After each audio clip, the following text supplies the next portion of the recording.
Good afternoon, everyone. I welcome you all to ET Telecom webinar. To present this webinar, I welcome Mr. Hemant M. Joshi, Partner, Leader, EMT, Deloitte India, on the topic Enabling the Inclusion Story through NTP 2018. There will be a presentation on the topic followed by a question and answer session wherein you may submit text questions to today's presenter by typing your questions into the questions pane of the control panel. You may send in your questions at any time during the presentation. We will collect these and address them during the question and answer session at the end of the presentation. Now I request Mr. Hemant Joshi to start the presentation. Over to you, sir. Thank you. Absolutely delighted to be with ET, and thank you for the opportunity. This enabling inclusion story is a very fascinating story, and it's really nothing but the story of convergence which is happening across industries, across technologies, geographies, vertical, integral, vertical, horizontal, whether it's a convergence between the urban and the rural, convergence across the various strata of society, and so on and so forth. So here is I would like to start with this big picture. In 2017, the India's GDP is about $2.3 trillion. And there are a number of forecasts which indicate that, we'll touch about 10 trillion between 30 and 35. And I think that's a very, very interesting paradigm to keep in mind as we talk about the inclusion story. So the projections are will double in about 7 to 8 years. So 2025 will likely to be about 5 trillion. Another 7-8 years will double to from 5 to 10 trillion. And this doubling may not take 7-8 years in the second lap.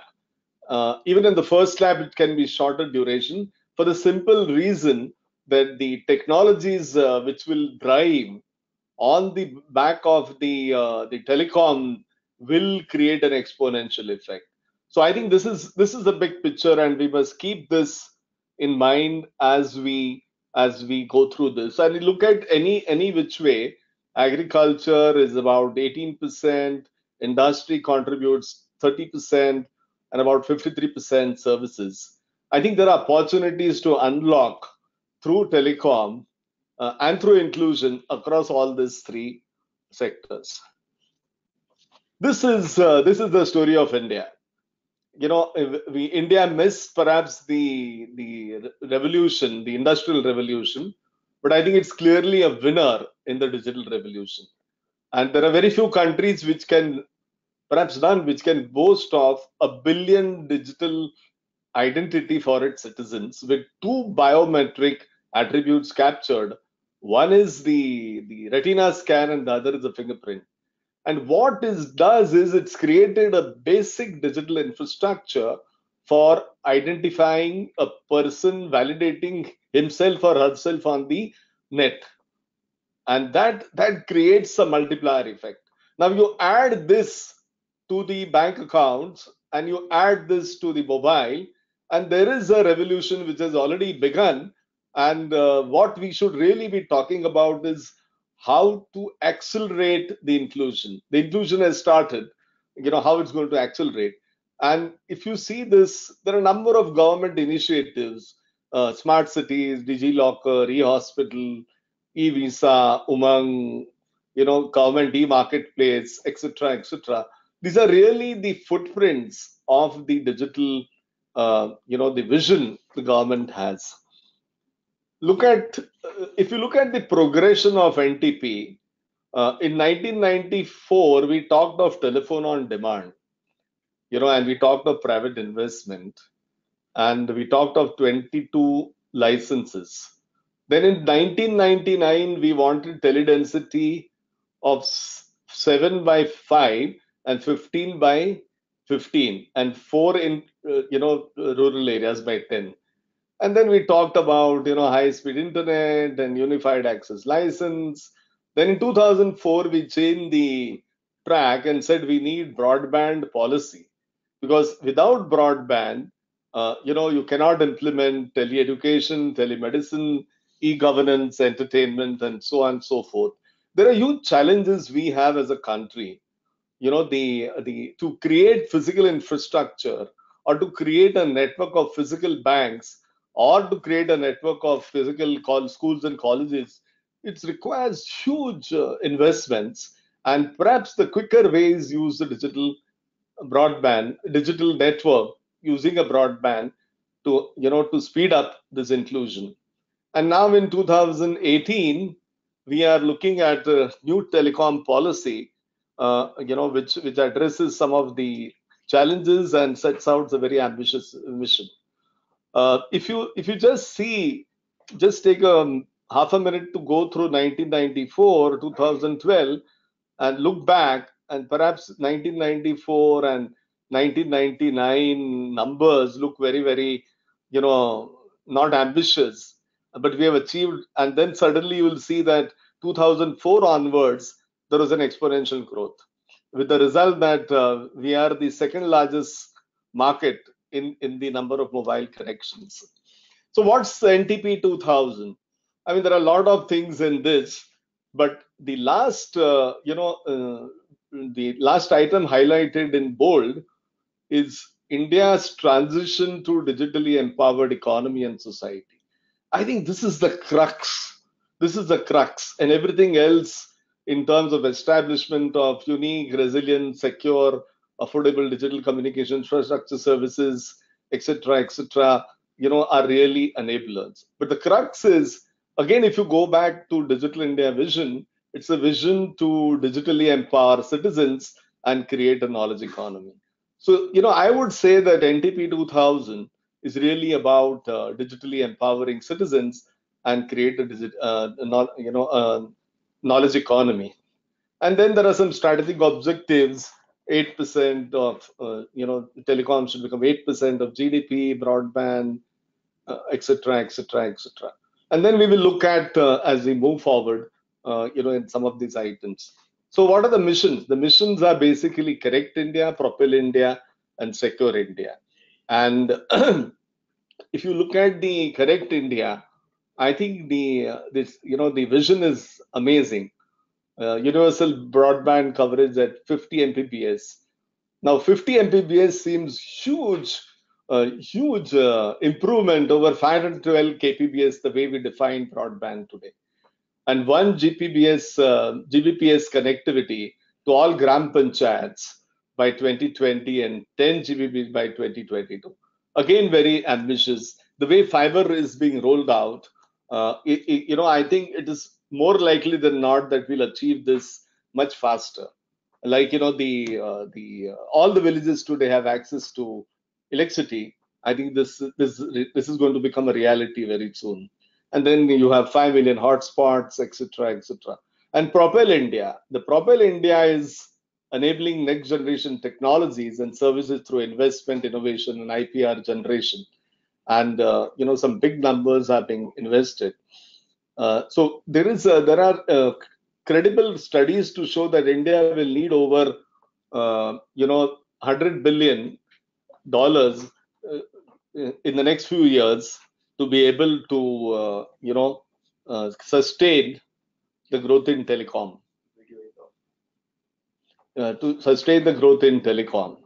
And this 100 billion has to come from somewhere. And we are as a country, we are a capitalist market system. So the money has to come from the public, the borrowings, and so on and so forth. And looking at the current scenario of the telecom industry, one begins to wonder where this money is going to come from. You have hyper competition, falling ARPUs.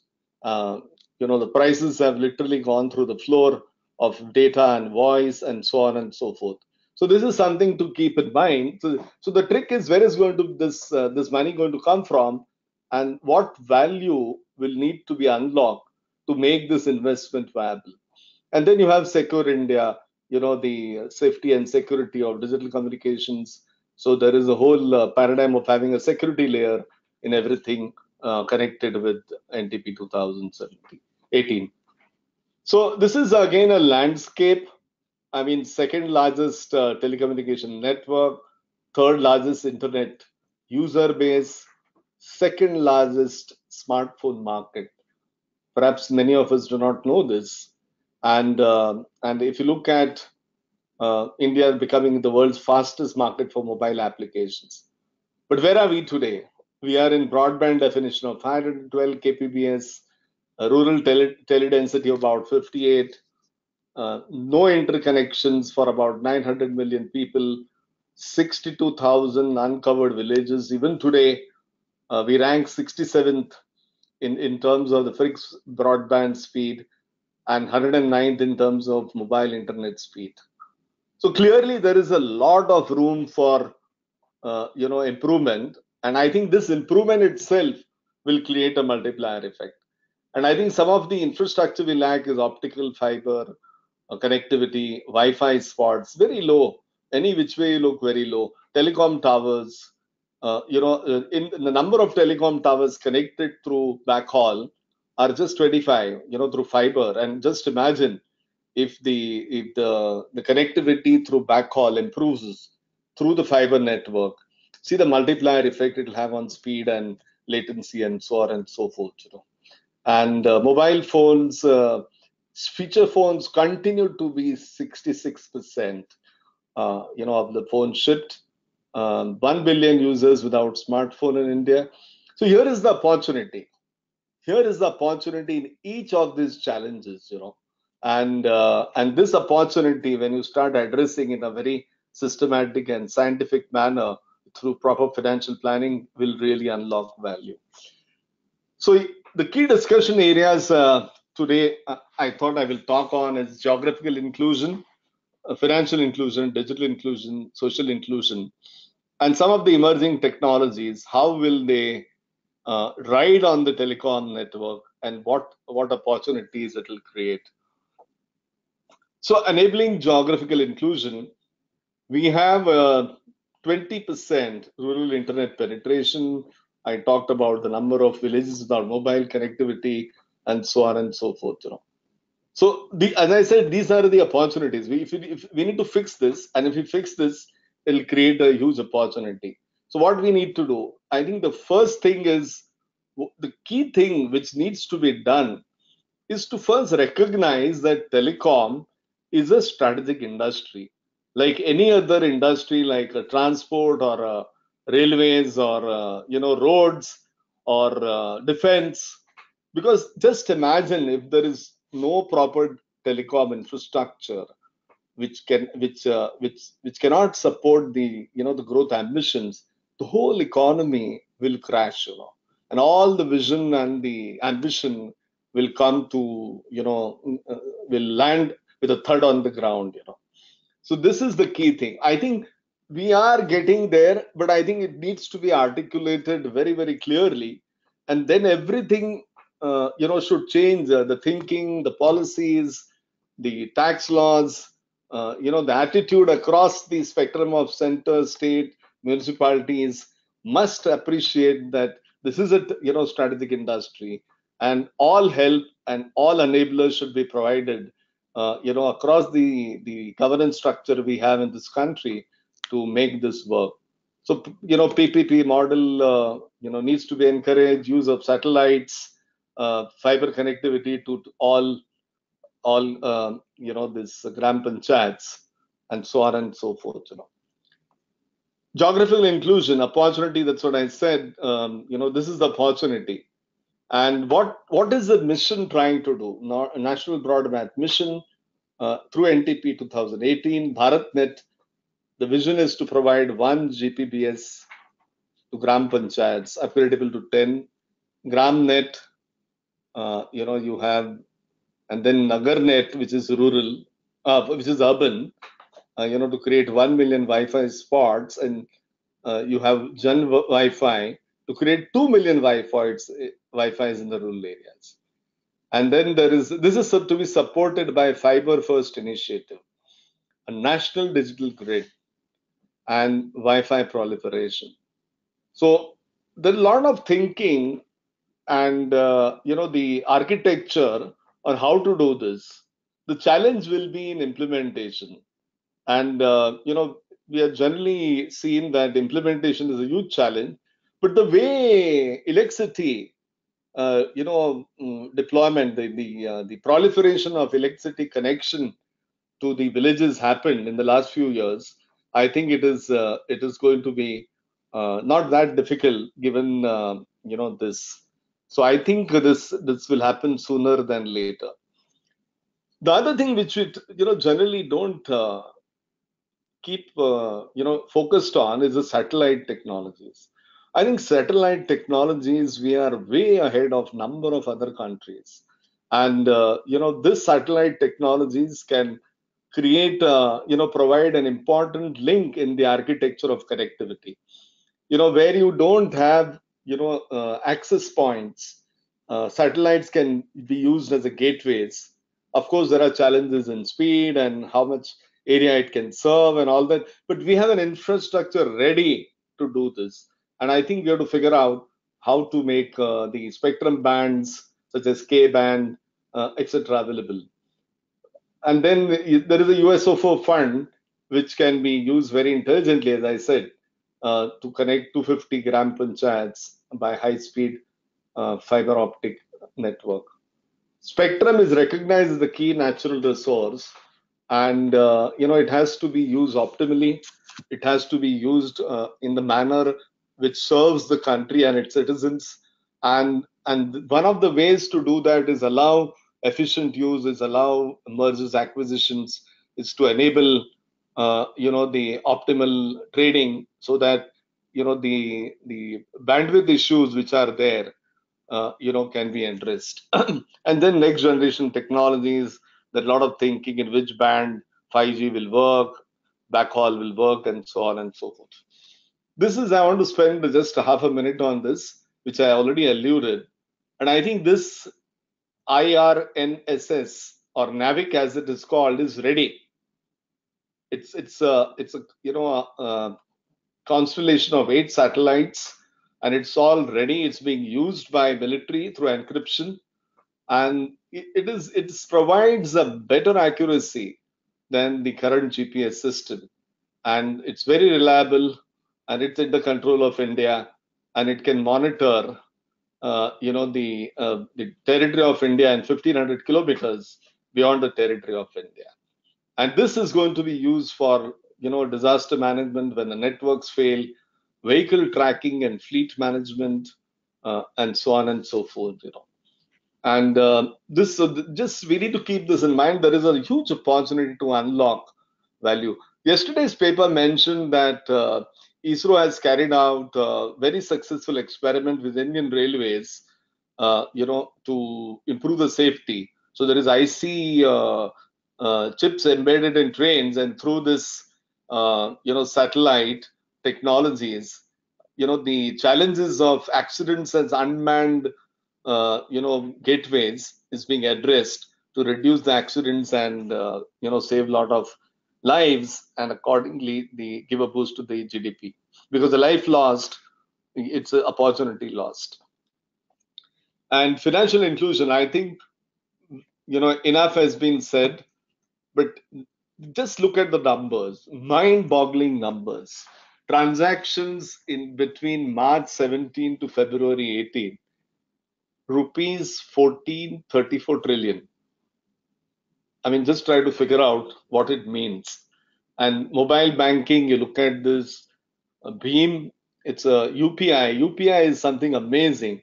No other country had done. We were the first to do it. It provides absolute interoperability across all banking, across all telecom networks. It's something, and across mobile phones. So this is amazing. If you have a UPI number or mobile number or a bank account, you can transfer money anywhere within the network of India. And this is something amazing. And US has just started a few months before implementing what they call real-time payment system. We are way ahead. We've done this many years before.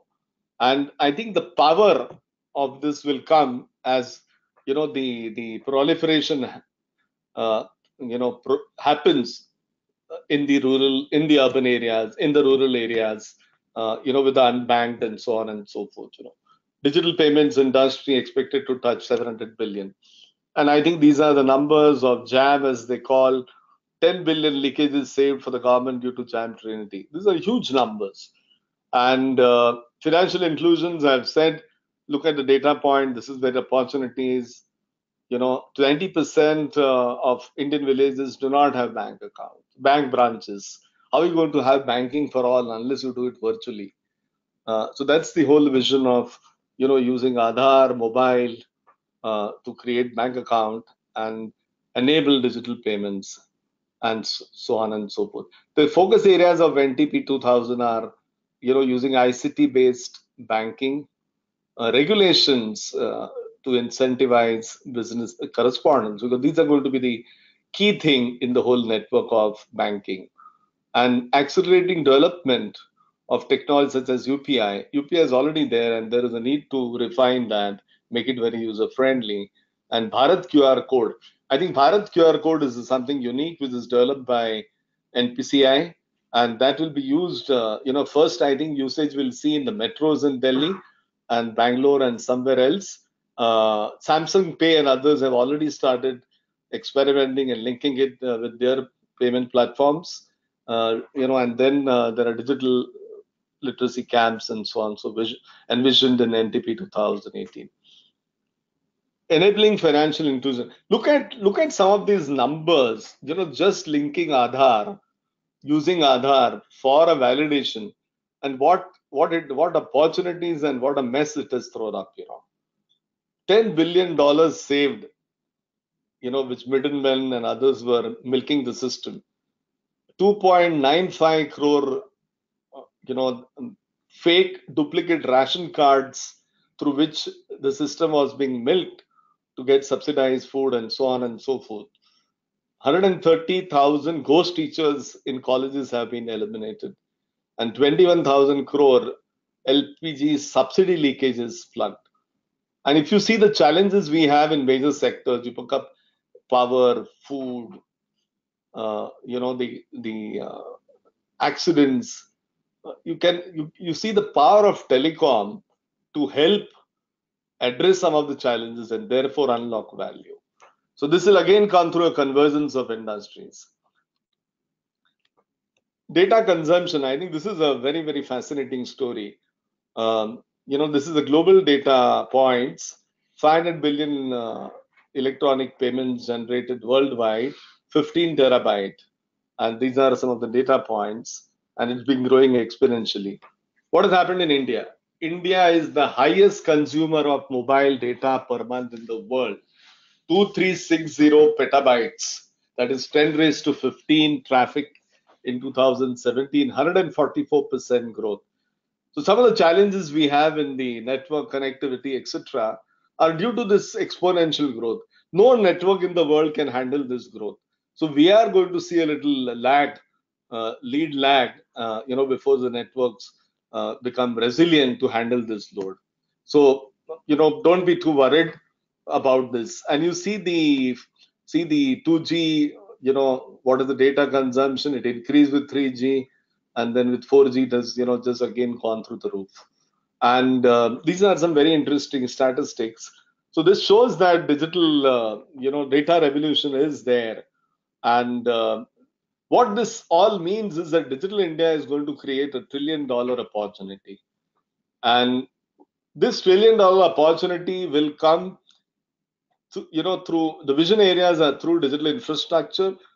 So that will need a lot of, investments and the setting up of security infrastructure, architecture, broadband, looking at the whole, telecom architecture, and so on and so forth. The other equal important thing is governance and services on demand. And I think we are seeing a lot of action on this in the government.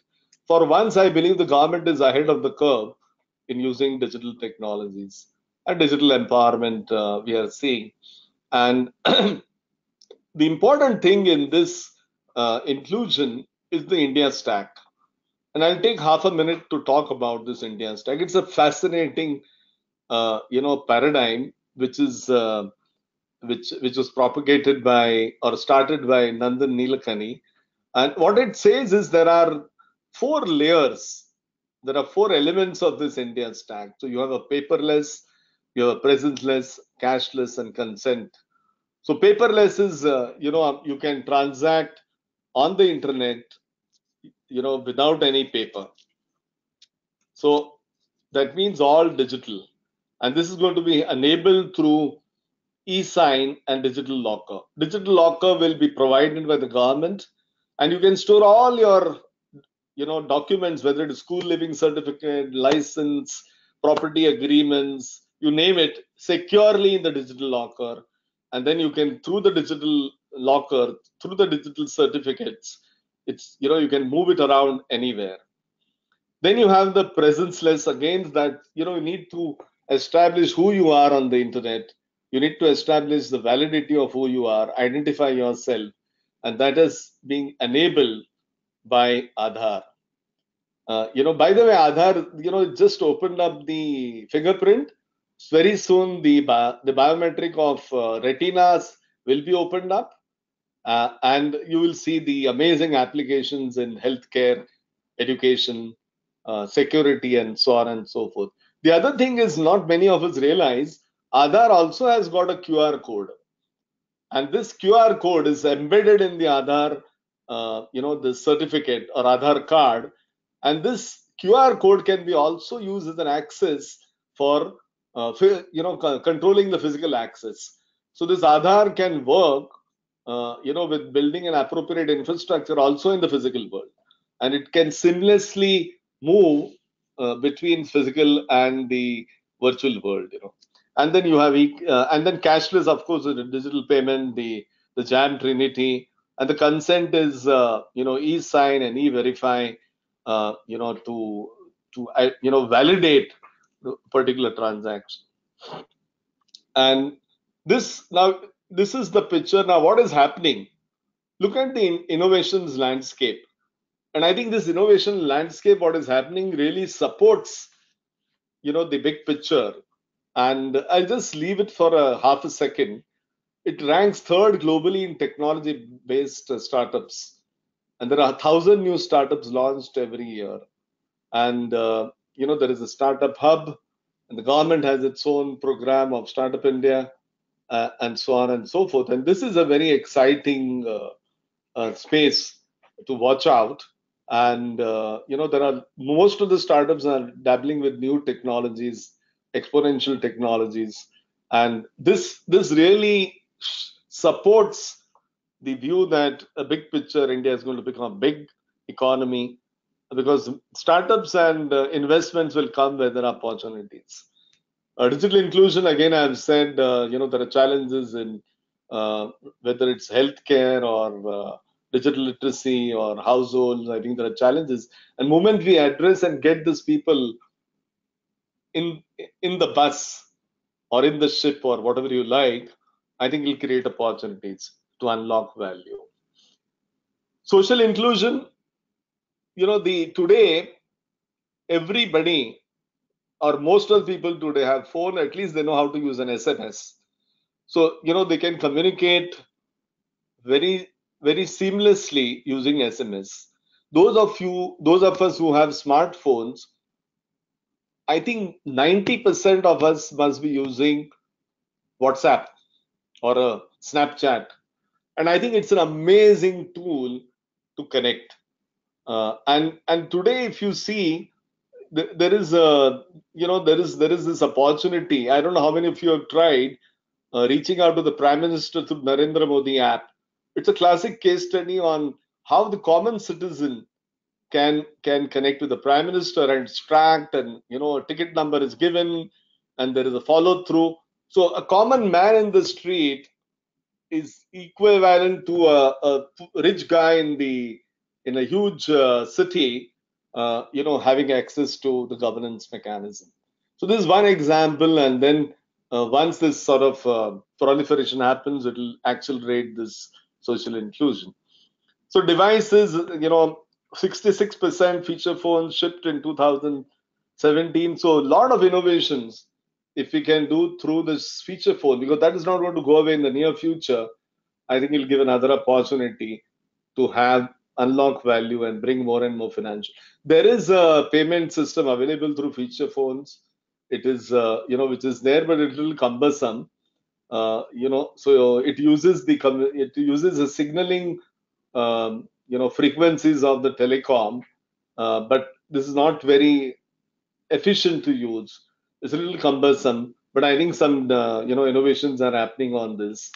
So like this, if various communication applications can be found for various things like education, healthcare, banking through this feature phone, I think it's offers a huge opportunity to bring a lot of inclusion.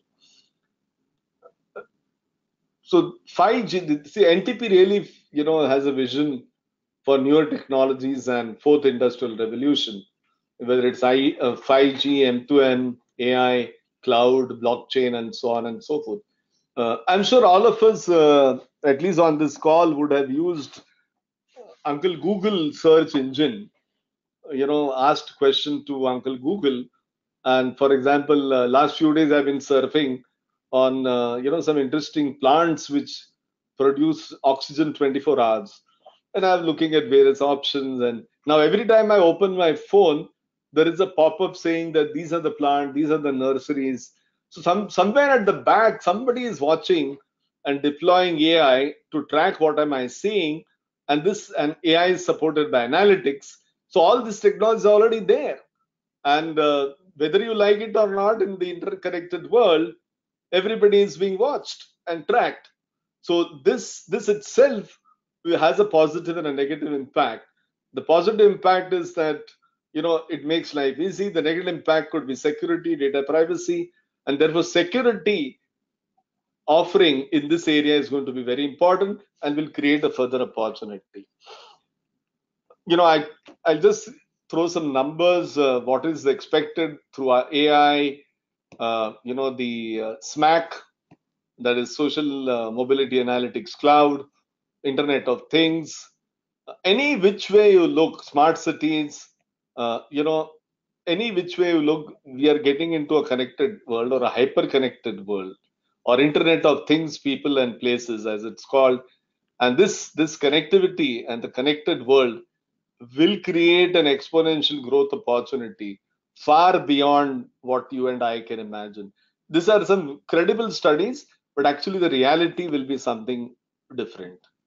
5G deployment, I'm not going to spend time, it's a little technical, which band, who's doing what, but India will be there, will be there at the table when 5G comes.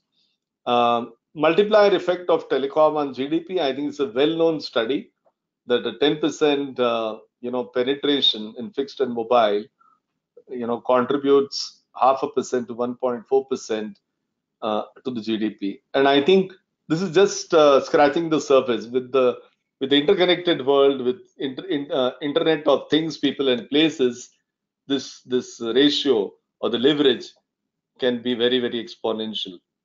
And there are sustainable development goals defined by UN by leveraging emerging technologies. And Mobile World Congress has a whole set of thoughtware and approach paper on how to deal with this through telecom, how telecom can help in addressing the sustainable development goals of the United Nations, and thereby aim to bring financial, social, geographical access to opportunity to all.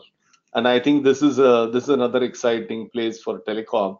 And again, it will unlock value and bring about all the inclusions. So GDP measure was, very exciting measure, but I think that the limitations of GDP as a measure are slowly beginning to sort of dawn on the world. And does it address the issues of climate change? It's a real issue. You see the heat wave in India this year, it's not random. And this is all due to climate change, inequality, shift towards more multi-dimensional indicators are required. And the whole paradigm of GDP as a nation's measure of progress is under, it's going to be changed. I think these are very interesting quotes from Prime Minister and Barack Obama. And I think it really defines where we are heading and what is the state of the world we live in. And then that's it. And to summarize, we are going to become, India is headed for becoming a $5 trillion dollar economy in the next 7 to 8 years. And in the second lap, another 5 to 7 years, 10 trillion. The telecom and the interplay of technologies and the riding on which there will be a financial, social, geographical, and inclusion will create this movement, will propel this economy at a much faster pace than imagined. I think with this, I will stop and hand it over to my colleague in the ET. Thank you.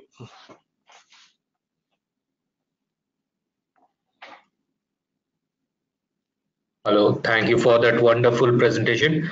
So we are open to take the questions. First question that we have is, how is NTP 2018 going to solve current issues on the telecom industry? Very good And question. and if that can be clubbed as like uh, how it can address the security and privacy issues of consumers. Yeah, so the I mentioned, as I mentioned in my presentation, because of the interconnected world and the IoT of people, places, and things, without security, we'll be nowhere. Every day you are saying that some website is hacked. Some pictures on government websites are put up some, giving linkages. So when you open a government website, it goes to some porn site. The continuous challenge on the various government as digital assets and so on and so forth. And I think Amazon, all the big players in the world have had challenges, and then they quickly sort of addressed it. But the thinking is that as the digital India architecture becomes clear and is evolving, security is going to be an inbuilt part of the design. And I think that's where the opportunity will come. You cannot have a security as an add-on; it will not work. And I think there are enough studies done by MIT helping the government, and of course we have our own IITs and all that, which are laying down as an architecture for this to be addressed. Yes. Another question from Anita. Currently, India has the lowest 4G speeds in 70 countries as per Open Signal report. Considering the scenario, is 1 Gbps connectivity by 2020 to Gram Panchayats a realistic target? No, that's that's what I mentioned. That don't go by historical growth rates. That's why I said 1994. What was the NTP saying? Look at the narrative in the NTP and how the narrative changed as we progressed. And so just to sort of add or just to clarify, 100,000 gram panchayats already have fiber connectivity. As you know that with fiber connectivity, you have opportunity for huge bandwidth and speeds, and another 150,000 are expected to be completed by 2019. Now this will, it's like saying it will be like access to electricity for all villages. Of course the power will have to go from the village center point or wherever, the substation, to each household. So this gram panchayats will create the first level of connectivity, and then it will have to go to each village, each house, and there are various zones of governance and so on and so forth. So we must not underestimate the multiplier effect. Just pause and take a look. 2004, where were we? And 2015, where were we? And look at how the things have changed. I remember when mobile was introduced in this country, the calling rates were 36 rupees per minute, and nobody had imagined today it will be 40 paise or 50 paise per minute. And actually, in many cases, it is free. You buy data and voice is free. So just see the paradigm shift that has happened in a generation. So don't underestimate this, because fiber will drive. And this is really linked to the vision of Abdul Kalam, targeting 3 billion. Very good book, in case you have not read, where he talks about Pura, provision of urban facilities in rural area. And one of the, the network, one of the connectivity he talks about is, a virtual or a digital connectivity. Yes. Next question from Akhilesh. With the falling revenues and cutthroat competition propelling consolidations, the success of NTP hinges on the investment of 100 billion US dollars. The foreign investment scenario also looks bleak. How does the NTP 2018 specifically provision and address this issue, thereby assuring ROI for this investment? This is the backbone of the success of policy and vision. Yeah, so as I mentioned, that we need 100 billion in the next few years, and we have to remember we are a capitalist market system. So nobody's going to write a check saying that, yeah, unlike China or whatever, that here is the money, you do whatever you want. Here the market, that means you have to raise money in the form of capital through private equity or the capital markets, and debt through again private equity, debt funds, and the capital market. And once you raise this, you're accountable. You have to give a return. The question then is, what is the time horizon of giving the return? This is an industry which is a very long-term play. The license itself is 20 years. It's a very long-term play. And if you look at the potential, as I mentioned, the Internet of Things, people and places, 1.3 billion people, equivalent mobiles and equivalent digital identity, and one-fourth of that in bank accounts.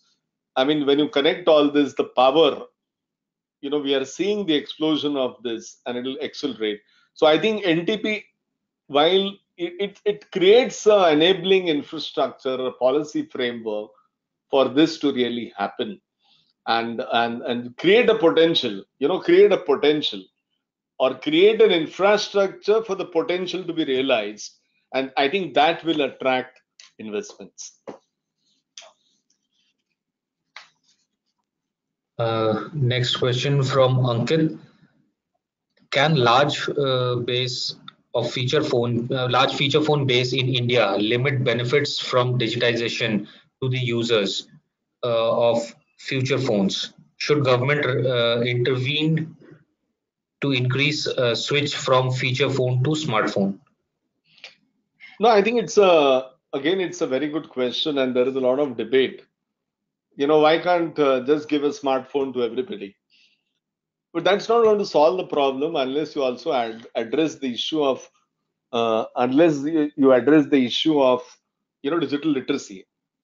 Without digital literacy, without creating enabling mechanisms for people to be educated on the power of using this technology, this is all, it'll become another device sitting at home.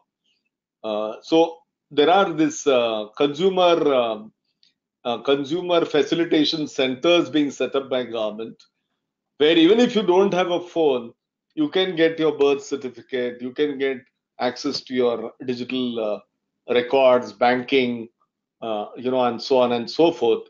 And this consumer facilitation centers in each town, villages, will be the first starting point, which will have huge, bandwidth broadband connectivity. Once you have that, once people get digitally savvy and they know how to use technology, then I think you will see the shift towards the smartphone. But believe you me, feature phone by itself has a huge potential if it's tapped properly. Even small, education, for example, you take small clips through the video, through the voice. It's amazing how it can do. You do this. You try 1922, I think. That's a number toll free which Prime Minister has given. You can give a missed call and it'll connect with you, and then you can listen to Man Ki Baat in various languages you want. So don't underestimate the power of voice. Data is very good, but don't underestimate the power of voice. With voice, you can do a lot of things. The other thing, as I mentioned, is feature phone. You have USSID infrastructure, which is the signaling infrastructure which with the telecom sets and the network used to connect with each other. That bandwidth or that signaling infrastructure can be used for various transactions. For example, banking, it's already there. As I mentioned, a little cumbersome, and I think this is being addressed. So you could have the same thing in education and healthcare and so on and so forth. So this is the last question for today's webinar. This is from Sudarshan. While we understand the rural connectivity and hence the inclusion is important, how does this match with the telecom operator's expectation of a profitable connectivity? So that's a paradigm. That's a very challenging paradigm.